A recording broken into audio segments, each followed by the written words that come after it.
Tomorrow we did the पहले तो ये LQSPL और क्या था UIP का फुल फॉर्म का डिटेल, देन उन्होंने लिक्विडिटी स्टेटमेंट अकाउंट और ये payment schedule that is a order. तो जो कल हमने ये किया था खाली वो अपने को नॉलेज के लिए उसकी क्या क्या फुल फॉर्म है और ये उसका पूरा पैटर्न है।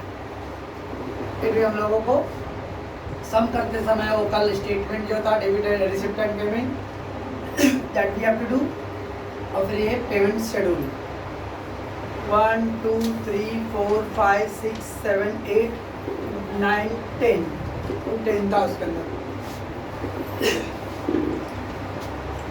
सबसे पहले cash, opening cash first right and then arrange all the money. How it will be arranged? By selling all assets. तो जो भी assets सोल्ड किया रहेगा आपने, लैंड, मशीनरी, स्टॉक, डेटा, फिर अगर कुछ कॉल सीनर है तो लोगों को कॉल करके पैसे रिसीव करूँगा मैं।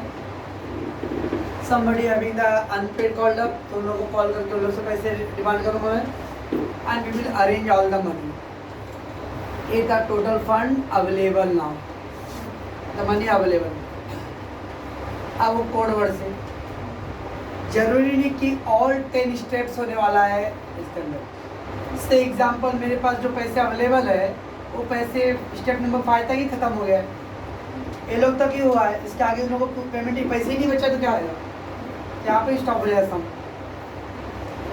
समटाइम अनसिक्योर क्रेडिटर तो जाएगा, वो लोग तक पेमेंट नहीं रहेगा कुछ। समटाइम कैश अवेलेबल है, प्रेफरेंस होल्डर तो जाएगा, इक्विटी को नहीं मिलेगा कुछ भी।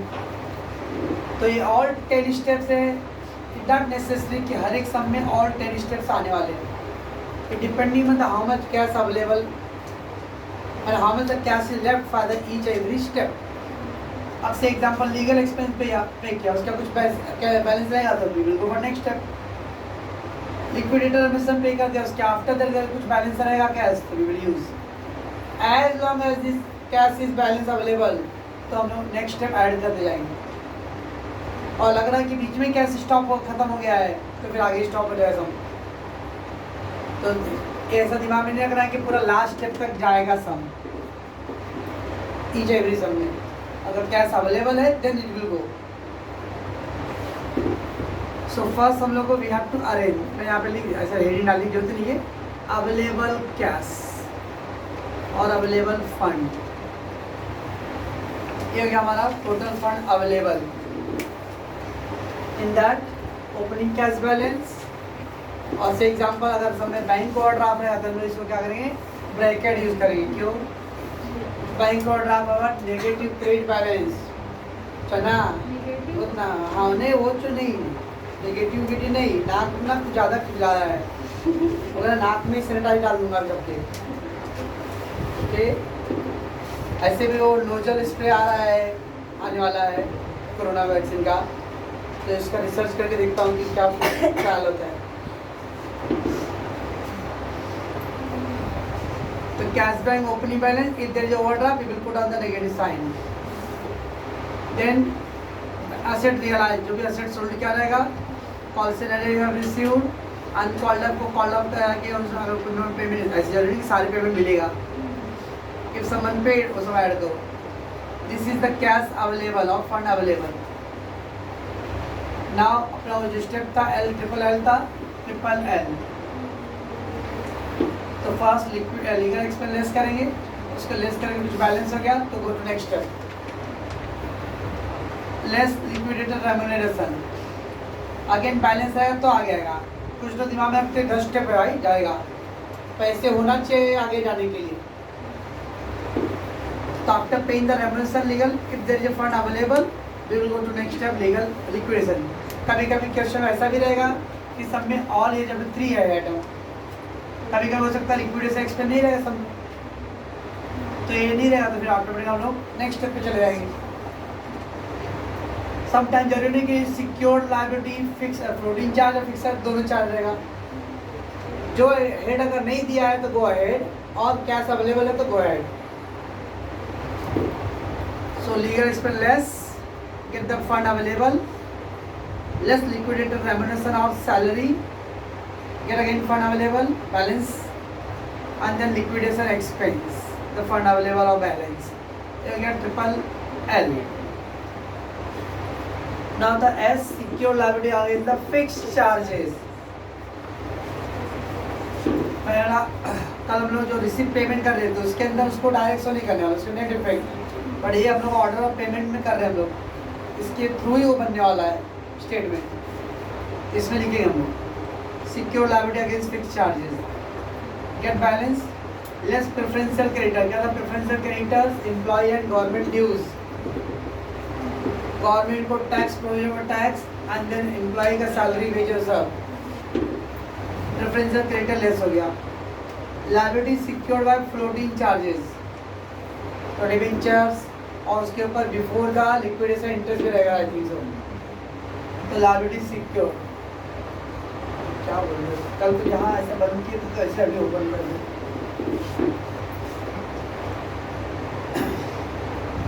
तो लायबिलिटी सिक्योर्ड और फ्लोटिंग, अगेन बैलेंस अवेलेबल है तो अनसिक्योर क्रेडिटर बिल्स पेबल वो सब आएगा,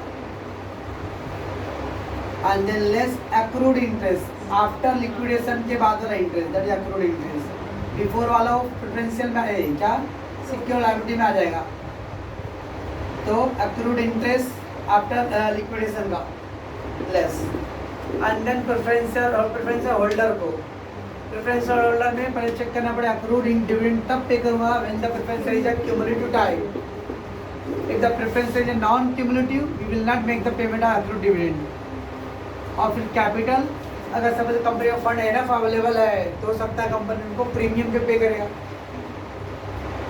कंपनी का फंड एनफ अवेलेबल है तो we can pay the premium, तो प्रीमियम वो लोग को भी देने के बाद लास्ट में जो बच जाएगा सब किसका रहेगा, इक्विटी शेयरहोल्डर का रहेगा। ये था पेमेंट शेड्यूल, पाँच connected the preferential creditors, preferential creditor and non-preferential creditor दोनों ही अनसिक्योर्ड है, और इसको डिवाइड आप लोग कल जो मैंने किया था लिक्विडेटर स्टेटमेंट अकाउंट है, लिक्विडेटर स्टेटमेंट अकाउंट उसमें payment side I think 4th या 5th पॉइंट है क्रेडिटर, उसके अंदर भी नीचे लिखा प्रेफरेंशियल है ना, प्रेफरेंशियल और अनसिक्योर्ड क्रेडिटर रेटिंग है ना, इसका मतलब होगा preferential creditor versus non preferential creditor, दोनों ही अनसिक्योर्ड है, लेकिन कौन से अनसिक्योर्ड में डिटेल में बोला कि अगर ऐसा मीन्स ऑर्डर नहीं रखेंगे किसको क्या पेमेंट करना है, सारे मैं डिबेट देख रहा था टीवी पे, जो मैं कल बोला कोरोना वैक्सीन का सबको लिमिट हटा दो भाई, तो लिमिट हटा देना चाहिए। देखिए मैं 2 महीने में वैक्सीन कर देता हूँ सबको, ऐसा चूरन देने जैसे लगा जादू का छड़ी देंगे, हमने पोलियो करके दिखाया है, तो ये भूल गए कि 1990 से पोलियो चल रहा है, और हर संडे 2-3-4 संडे में हर दिन हर साल, और आप लोग 20 साल के आप लोग हो गए हो, याददाश्त रहेगा तो 5-6 साल की उम्र से याददाश्त है, अंकल अंकल मेरे को मिलेगा क्या लगा मांगना की पीते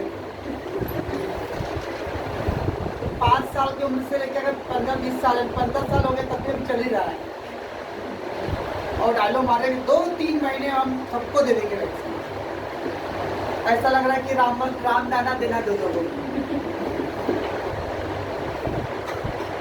तो दैट इज अ लिमिट। वैसे अभी प्रेफरेंस क्रेडिटर अनसिक्योर्ड है और इसके अंदर which creditor will be given the more priority and which one given the less priority, that is what is the preferential creditor versus non preferential creditor. ये preferential creditor भी है, अब ये सारे हर समय तो रहेंगे नहीं, बट सब है, तो प्रेफरेंशियल क्रेडिटर पहला तो गवर्नमेंट ड्यूज,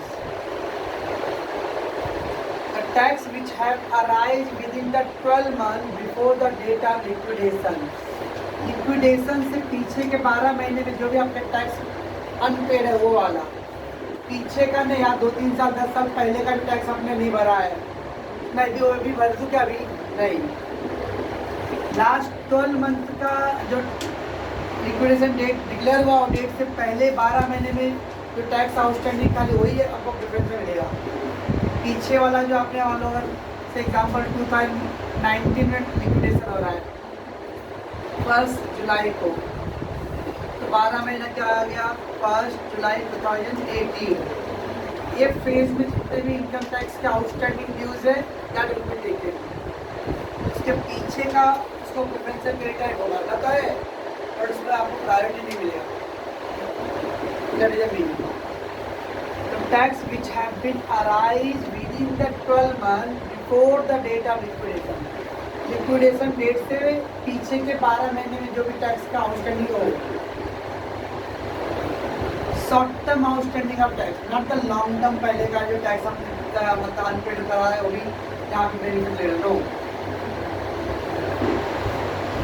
देन है dues to the worker and salary, wages and salary, तो वर्कर लोग का इंटायर वर्कर का जो भी आउटस्टैंडिंग सब, बट एम्प्लॉय लोगों में थोड़ा सा लिमिट है। वर्कर को इसलिए प्रायोरिटी मिला है कि हमारे इसमें चीनी मिल, शक्कर के कारखाने क्या सब निचोड़ते हैं, क्योंकि ज़्यादातर शक्कर के कारखाने नेता लोग ही मालिक है उसके। वर्कर से काम करवा के लेंगे, किसान लोगों को भी गन्ने का प्राइस देंगे नहीं और वर्कर को भी पूरा पगार देंगे नहीं, अभी तो पूरी शक्कर और शहद सब चाटेंगे। इसलिए वर्कर का जितने भी आउटस्टैंडिंग है वो सब पे करना, चाहे वो 12 महीने के अंदर का हो या पीछे का भी हो, all will be taken as. लेकिन जब एम्प्लॉय आता है तो एम्प्लॉय आ रहा तो ऑफिस की बात करते हो, भाई ऑफिस पकड़ हो भाई 1 महीना पगार नहीं दो, 2 महीने कौन काम करेगा, चल फिर आ करते। The employee लोगों के लिए which have been arrived again same thing within the 12 month before the date of liquidation। Last 12 महीने में जो आउटस्टैंडिंग का वही लेंगे करना, इसके पीछे वाला नहीं। वर्कर बोलने means the factory worker, factory worker का all due will be taken as priority. और एम्प्लॉय लोग जो है वो लोग का लास्ट 12 महीने का जो आउटस्टैंडिंग का वही लेंगे। कोई कंपनी पिछले 4-5 साल से पेमेंट नहीं दे रहा है, ऐसा तो सुनने कभी मिलता है। एक दो जगह सुना रहा है जेट एयरवेज में एम्प्लॉय लोगों को 4-5 महीने की सैलरी नहीं मिल रहा था।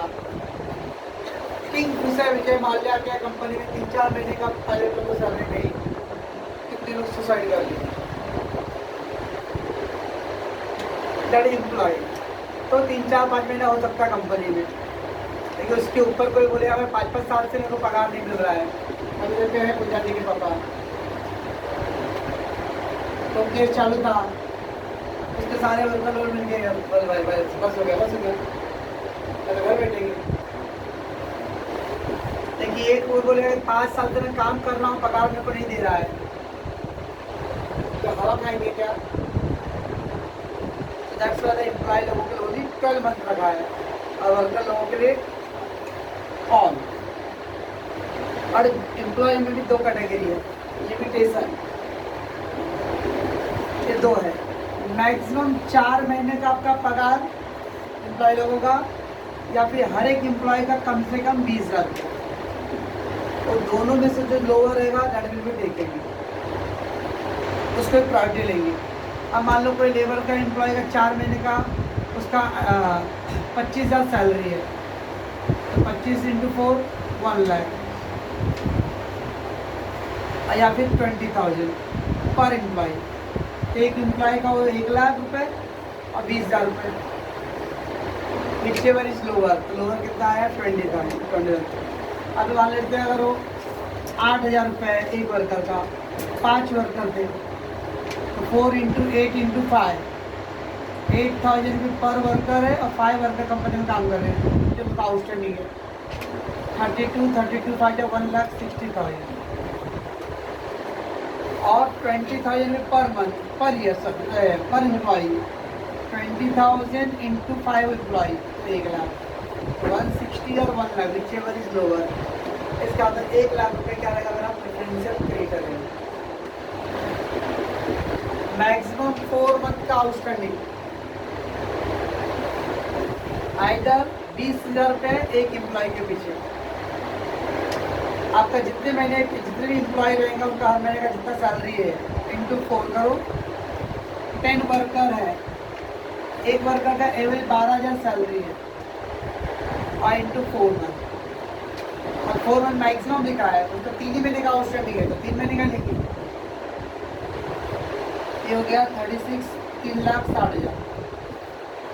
एक वर्कर को कंपनी ने 20,000 रखा था, 20,000 इंटू 10 वर्कर का तो 2 लाख रुपये, 2 लाख और 360, lower will be 2 lakh. 2 lakh is called preferential credit for the employees. तो एम्प्लॉय लोगों के लिए 2 रूल है, मैक्सिमम 4 महीने का आपका आउटस्टैंडिंग गवर्नमेंट ले सकता है, या फिर हर एक एम्प्लॉय के हिसाब से 20,000 रुपये इंटू नंबर ऑफ एम्प्लॉय कर लो आप।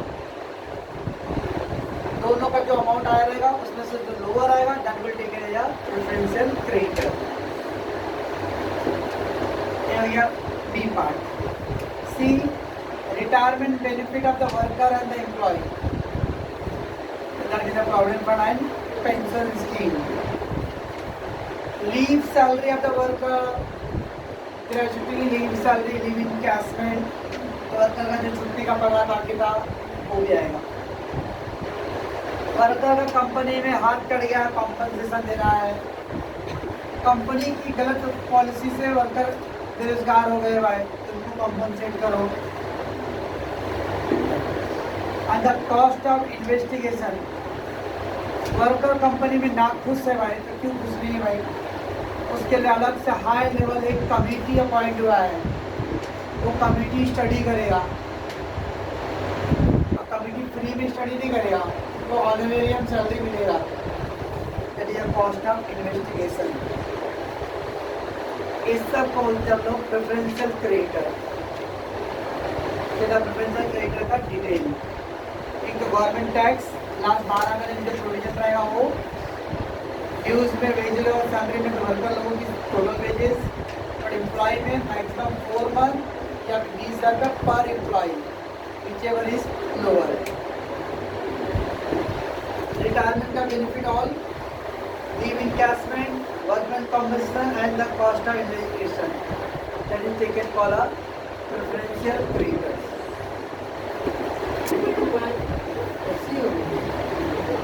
चल प्रेफरेंशियल क्रेडिटर देखा, उसमें पहले गवर्नमेंट ड्यूज, फिर wages, level of wages and employ का सैलरी लास्ट 12 मंथ का कर लेंगे, उसमें भी 4th मंथ का सैलरी और 20,000 पर employ, whichever is lower will be taken। फिर लोगों का रिटायरमेंट प्लान जो रहेगा वो पेंशन दिया, फिर leave encashment, compensation and then cost of liquidation का investigation. All the preference creditor rank equal in case of insolvency। अगर कंपनी डिक्लेयर हो गया इंसॉल्वेंट तो जितने का भी अपना वो A2 लेके कितना था F तक निकल था, F तक था, तो A2 F तक उस सारे क्रेडिटर को हम लोग इक्वली ट्रीट करें। इक्वली वैल्यू करना मतलब उस आपके प्रेफरेंशियल क्रेडिटर जो है, अब गवर्नमेंट ड्यूज और एम्प्लॉय है, ये 2 है। अब इसमें भी पहले किसको प्रायोरिटी देंगे, क्या इसमें भी प्रेफरेंशियल में भी प्रेफरेंस? नो, वो इक्वली। जब दोनों इक्वली है तो मान लो मैंने इसको देना है 20,000 रुपये, इसको देना है 25,000 रुपये, और हमारे पास पैसे पड़े 30,000 फंडर्स, देना है 45,000 और है 30,000 ही। इन दोनों को हम लोग उसके रेशियो में दे देंगे। ऐसा भाई मेरा 20 बाकी दे दो ना मेरे को, ये बोलेगा मेरा 25 बाकी मेरे को पूरा दे दो ना, तेरे को मेरे को नहीं, दोनों को देता हूँ मैं उनके रेशियो में। 3 कट गया, 5 5 जा, 5 4 जा, 4:5 के रेशियो में दोनों को अलॉट रहेगा। इसके अंदर प्रेफरेंशियल में भी प्रेफरेंस नहीं मिलेगा कि इसको पहले प्रायोरिटी बाद इसको, no. So in the case of insolvency payment to worker will be taken priority, but as per the wages labor of wages act, labour को प्राथमिकता देना है। ऑल दो सारे प्रेफरेंशियल क्रेडिटर टेकन है इक्वली इम्पोर्टेंट, सबको बराबर एक ही आँख से सबको देखना, नो भेदभाव। but the payment of worker will be taken as a priority. Such payment to the worker is called override preferential creditor. यानी जितने भी प्रेफरेंशियल था ए टू लेके प्राइम तक, उसमें भी ज़्यादा प्रायोरिटी किसको मिलेगा? वर्कर के आउटस्टैंडिंग। तो अगर फंड कम पड़ रहा है तो पहले वर्कर का पेमेंट होगा, उसके बाद कुछ बचेगा तो बाकी लोग को होगा। तो ए टू एफ वाले में वर्कर को वेटेज ज़्यादा मिलेगा compare to rest of all. यहाँ तक कि गवर्नमेंट का टैक्स भी नहीं पे कि चलेगा, पहले वर्कर का पे करो। सोचता हूँ कभी कभी जब इतना सारा कानून हमारे देश में है फिर भी वर्कर का पेमेंट क्यों नहीं होता? एम्प्लॉय वाले तो आए, ऑफिस में तो काम करने वाले तो भाई पढ़े लिखे हैं, सोशल मीडिया है, कानून के बहुत जानकार है, वो तो भाई तो वर्कर लोगों को क्यों नहीं होता? खाने की भट्टी चिमनी पे है, 8-9 महीने से पकाने होता है। यूपी बिहार में शुगर मिल बंद हो गए, वर्कर लोग काम ही नहीं करेंगे क्योंकि 2-3 दिन उनको पगार मिला है। वो क्योंकि अदालत अंधा है, उसके पीछे नहीं करता, सत्य में हो जयते, आगे होता सत्य में हो, ऐसा होगा sir.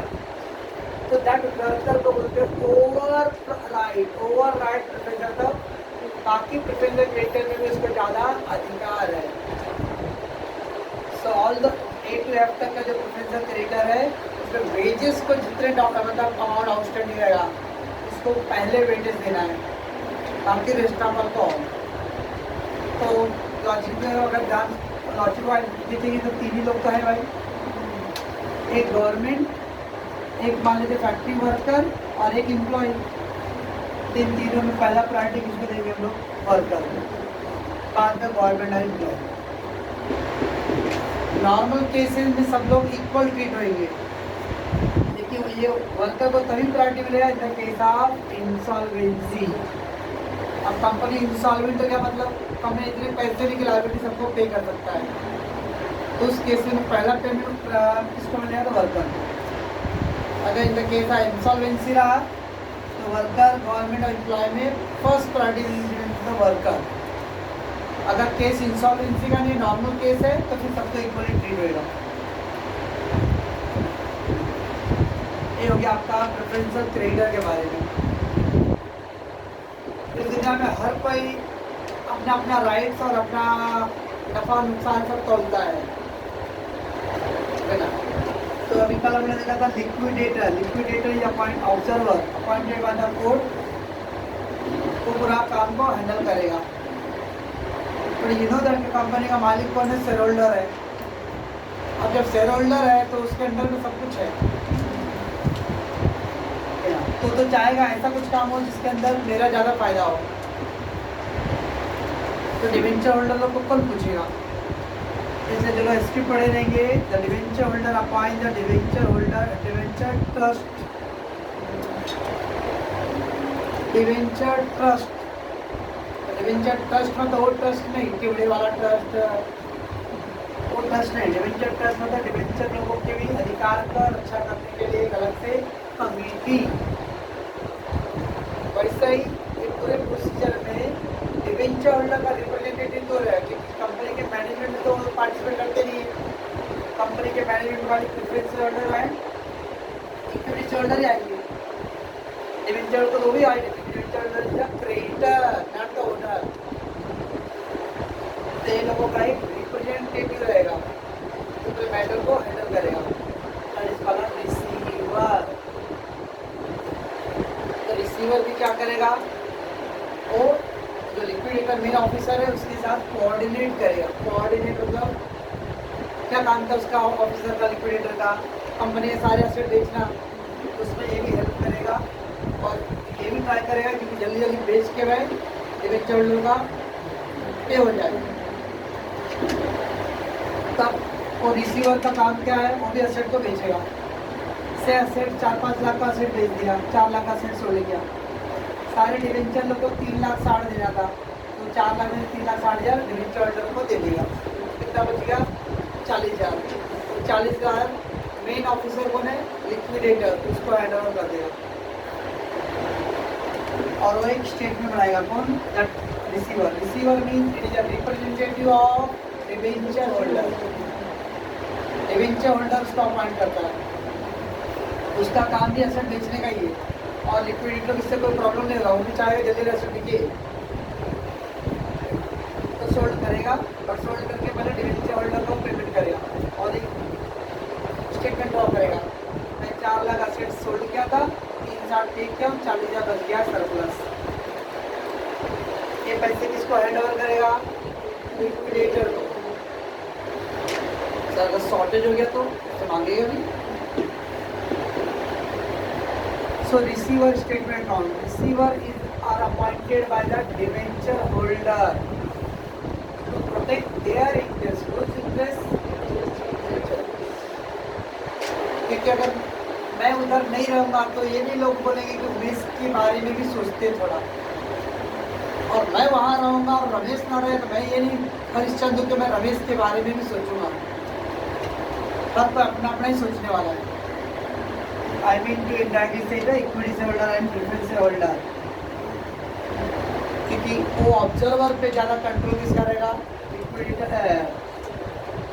And preference. That's why debenture holder लोग भी अपने बेनिफिट के लिए और अपने इंटरेस्ट के लिए भी अपॉइंट किया।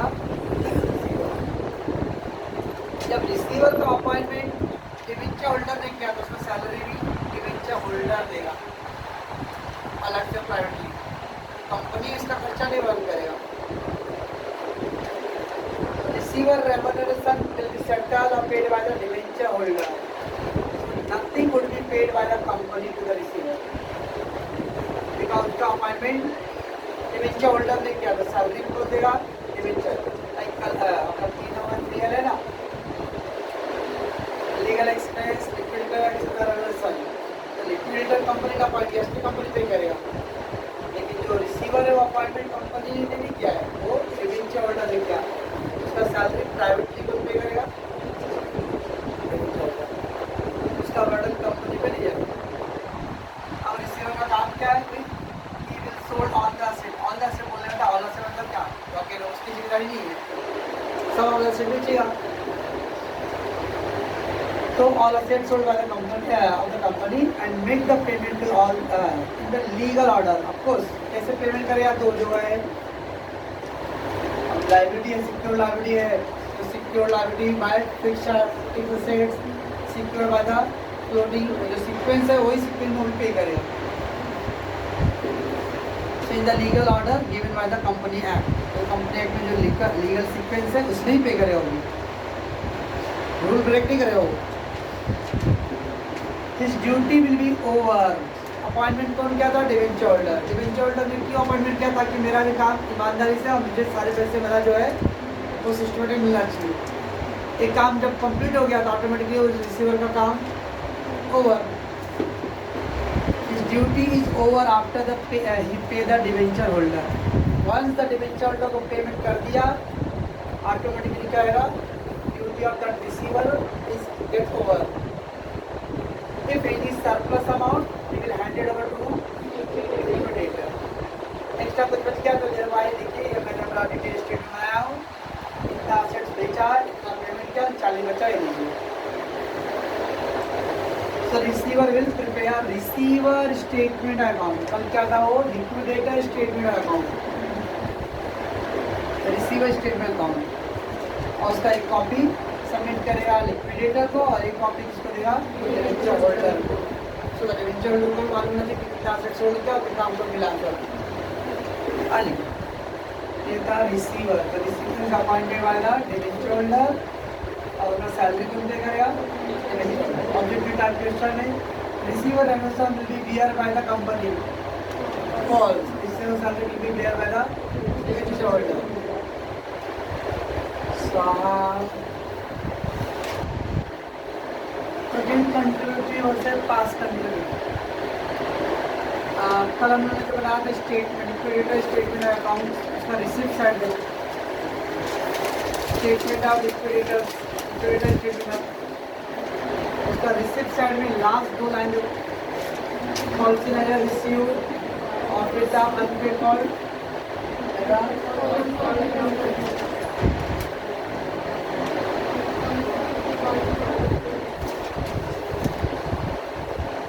call scenario and then a call from contributors. Okay. अरे है क्या?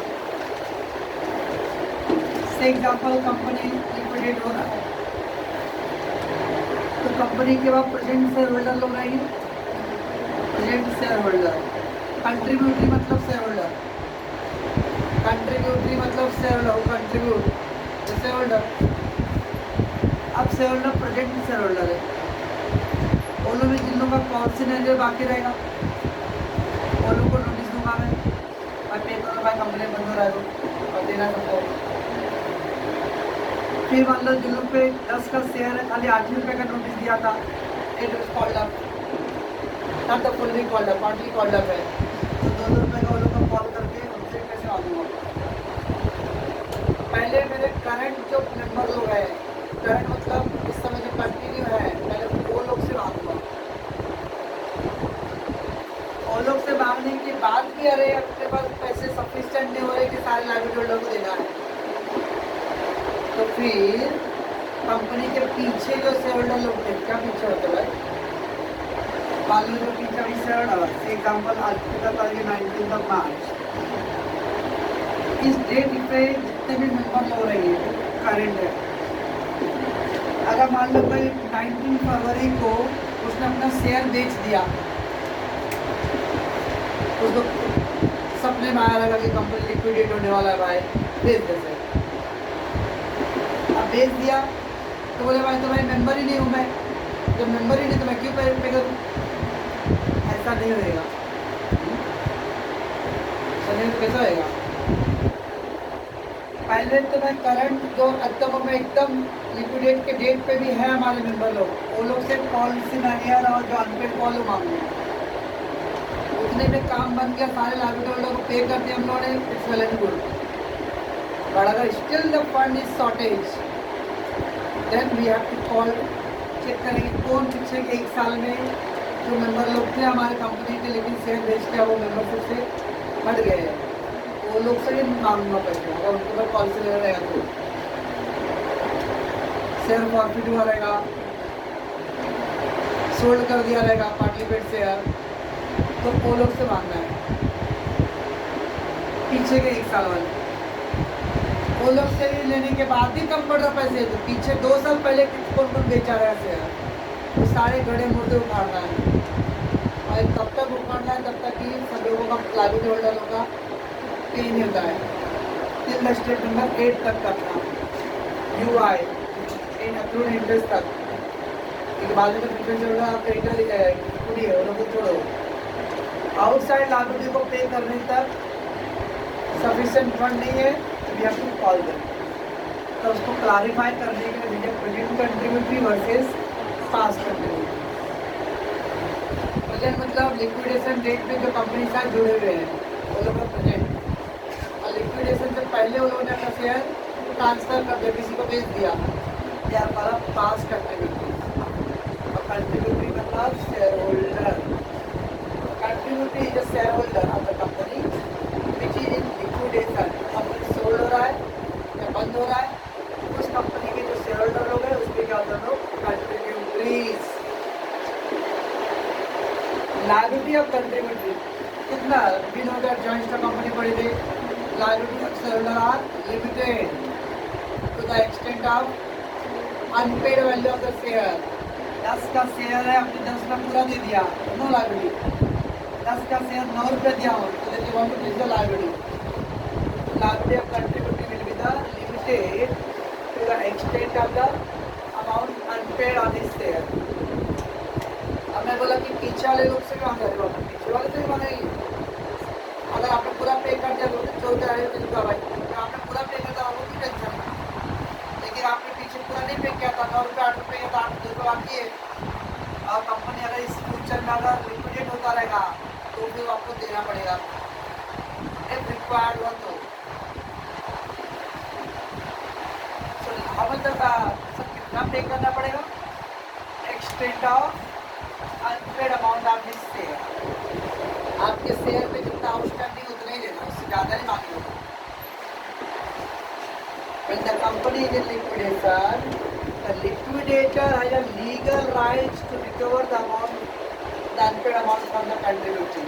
तो लिक्विडेटर को विशेषाधिकार मिला रहेगा कि जो भी कंट्रीब्यूटरी अनपेड अमाउंट है उनको घर पे नोटिस डालो और उनसे पैसे रिकवर करो।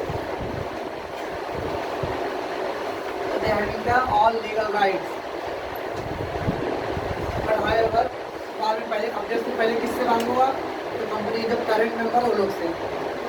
अगर वो लोग इंसॉल्वेंट हो गए हैं या कम पैसे हो रहा है और फंड भी नीड मोर, तो फिर पास्ट पे आना है। डायरेक्ट पास्ट वाले से नहीं कॉल करना है। Present contributory are insolvent, the amount can be recovered from the past। अगर प्रेजेंट कंट्रीब्यूटरी से पूरे पैसे हो जा रहे तो कोई जरूरत नहीं पास्ट का। if प्रेजेंट में शॉर्टेज पड़ेगा तो फिर पास्ट पे आ जाना पड़ेगा। तो उसके दो कैटेगरी होता है, लिस्ट ए लिस्ट बी। ये सब डिफाइन करना जरूरी है कि जब यहाँ पेमेंट है तो अगर पेमेंट किया तो कोई ईमानदारी से सामने आके कोई नहीं देना चाहेगा। To avoid the all confusion, we have to let the teachers on the current contributory और which are the past contributory। तो जो लोग करंट कंट्रीब्यूटरी है वो लोग को लिस्ट ए में बनेगा। जो लोग सीए कर रहे हैं और आईपीसीसी तो वो लोग ऑडिटिंग में ये सब लिस्ट देख रहे हैं प्रैक्टिकली। ये कंपनी के है लिस्ट ए वाले नंबर, ये कंपनी के लिस्ट बी वाले नंबर। लेकिन लिक्विडेटर को तो नहीं मालूम होता, तो अभी अपॉइंट हुआ है। जब लिक्विडेटर अपॉइंट होता है तो कंपनी का पहले सारे मेंबरों का रजिस्टर बुक वो सेक्रेटरी उसको हैंड ओवर करेगा। वो एक महीने हफ्ते में वो पूरा स्टडी करेगा क्या क्या चीज़ें है और यू विल सी दैट ये लिस्ट ए के नंबर हो गए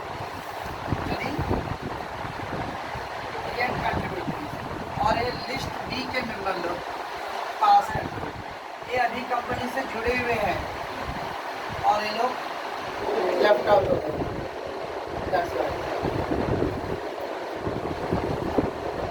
अब प्रॉब्लम आते चलो भाई ठीक है पास्ट वाले को भी आप लोग पे करो। तो लोग बोले कितना पे करेंगे? तो ऑब्वियसली लॉजिक है अनपेड अमाउंट। लेकिन ये भी बात होता रहेगा, मान लो अनपेड अमाउंट 2-2 रुपये सकता है, उस हिसाब से पीछे वाले के ऊपर 50 लाख पड़ रहा है और कंपनी को 30 लाख देना है। और तो क्या पूरा वो लोग देंगे 2-2 रुपये या फिर 30 लाख का अरेंज करेंगे वो लोग? तो क्वेश्चन अनपेड जो पास्ट वाले लोग हैं, चलो ठीक है लिस्ट बी वाले लिस्ट का उसने चेक किया पूरा कि सब पे 2-2 रुपये बाकी है। अगर मैं सारा 2-2 रुपये कॉल करता तो पूरा अमाउंट 50 लाख पड़ता है। लेकिन लाइबिलिटी होल्डर लोग को ओनली 30 लाख ही देना है। तो क्या आपको 30 लाख का डिमांड? तो उसका क्या रूल है? कंट्रीब्यूटरी लोग ये भी क्वेश्चन कर सकते हैं ना भाई कि भाई हमने ठीक है हम लोग का 2-2 रुपये बाकी था, लेकिन जब हम लोग थे कंपनी में इस टाइम पहले 15 लाख का लाइबिलिटी था, तो उसके बाद तुम लोग ने गलत काम करके डिसीजन ले लेके लॉस कर दिया कंपनी को, तो उसका बर्डन हम क्यों ले? चलिए आपका क्वेश्चन अभी आप क्लास में एकदम अटेंड हो, इस सिचुएशन के हिसाब से जो नुकसान हुआ वो भरेंगे। आपके जाने के बाद कोई और गलत काम किया है उनका नुकसान आप क्यों भरे? कॉलेज में फेयरवेल के दिन पंखा तोड़ दिए, 12th वाले ने तोड़े और आप टीवाई वाले FIU का ISO वाले को भी बनना पड़े क्यों भाई? अब तो बारी में नहीं था। जिस डेट पे आप बारी में थे बारी में उस दिन जो नुकसान हुआ वो भरे हमें, उसके बाद वाले क्यों भरना? तो वैसे ही पास लिक्विडेटर कितना पे करेगा कंट्रीब्यूटरी वो डिपेंड करता है कि ओल्ड टाइम में दैट टाइम पास्ट टाइम में उस टाइम कंपनी में कितना लायबिलिटी था। The condition for determining the liability of the past contributor, how much the past contributor should pay? The past contributor will be liable to pay if the transfer has been taken place within the period of 12 months before the liquidation। अब इसमें भी past का category है, पहले पिछले 12 महीने में कौन कंपनी से दूर हुआ, फिर उसके बाद की बात इस तरह से लास्ट 12 मंथ वाले लोगों का पहले पकड़ेंगे। तब पे करेगा तो उसकी कंडीशन है the past country liable to pay outstanding creditor on the date of his transfer. Mister Umesh company का लिक्विडेटर था 2019 में या 2019 चलो 19 के दिन देखो तो उमेश जब था कंपनी में तो उस दिन कंपनी में कितना कर्ज था। Outstanding creditor on the date of his transfer, जब मैं बेच रहा हूँ वो डेट ऑनवर्ड्स कितना कंपनी को कर्ज था क्योंकि मैं उसके लिए जिम्मेदार हूँ। मेरे जाने के बाद कंपनी ने और कर्ज लिया रहेगा तो उसके मैं तो रिस्पॉन्सिबल पॉइंट। तो मालूम पड़ा कंपनी पे 8 रुपए का कर्ज है, मैं जिस दिन बेचा शेयर और मैं जिस दिन बेचा शेयर मैंने 9 रुपये 10 रुपये का शेयर मैंने 9 रुपये दे दिया था, 1 रुपये बाकी था तो मेरा 1 रुपये बाकी है। अब कर्ज मेरा 8 रुपये का debt pay outstanding credit on the date of his transfer और the amount unpaid on my share whichever is lower. 1 रुपया मेरा लोअर है, इसका मतलब मैं 1 रुपये देने का हकदार हूँ और हाई लाइन 1 रुपये मतलब परसेंट की बात कर रहा हूँ इसलिए सिंपल फंडा लॉजिक भाई। मेरे से कितना ही मांगते हैं कि मैं देते रहूँगा क्या। तो जिस दिन मैंने शेयर बेचा रहूँगा वो डेट पे जब मैं कंपनी का मेंबर था वो डेट पे कंपनी चेक करेगा कितना लायबिलिटी कंपनी के ऊपर कर्ज है और मेरा शेयर पे कितना अनपेड है। दोनों में से जो विचेवर लोअर रहेगा that much amount only pass policy में मांग सकता हूँ, उसके बियॉन्ड नहीं। The past contribute how much they will contribute? They will contribute the outstanding amount of creditors on the date of which transfer for sale। जब आप membership छोड़ रहे हो वो डेट पे कंपनी पे कितना कर्ज है और amount unpaid on the share और आपके शेयर की ताकत मान लो मैंने पूरा 10 का 10 दे दिया था तो 0 8 और 0 whichever is lower। मेरा 6 रुपये बाकी है अब कंपनी को 3 ही रुपये का कर्ज है तो 3 रुपये बाकी मेरा। And if there are more than one transfer of the share, अब और मान लो अगर मेरे पास 500 शेयर था उसमें 400 शेयर मैंने बेचा ए को बेचा 100 शेयर बेचा बी को बेचा अलग अलग लोगों को बेचा तो भरेगा कौन कितना क्योंकि रेशियो के proportional. If there are more than one transferer मतलब who transfer the share अब एक तो क्या मैंने 8 रुपये एक बार मिस्टर उमेश का वैसे कोई और भी मेंबर रहेगा तो उमेश ने 1000 शेयर बेचा था राजेश ने 500 शेयर बेचा है इसलिए 1000 और 500 क्या शेयर 2:1 जो लाइबिलिटी आएगा वो 2:1 में उमेश और दूसरा पर्सन बेच के गए। ट्रांसफर मतलब seller who selling the shares, transferer and transferee। Then the creditor will be allocated in the ratio of number of share transfer, जो जितना शेयर बेचा उसके